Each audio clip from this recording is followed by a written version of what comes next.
नबी करीम सल्लल्लाहु अलैहि वसल्लम ने फरमाया, जन्नत का एक दरवाज़ा है जिसे रैयान कहते हैं।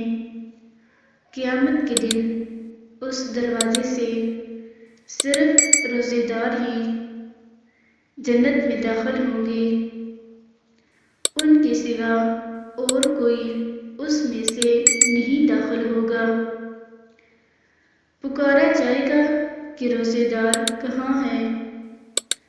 वो खड़े हो जाएंगे, उनके सिवा उससे और कोई नहीं अंदर जाने पाएगा।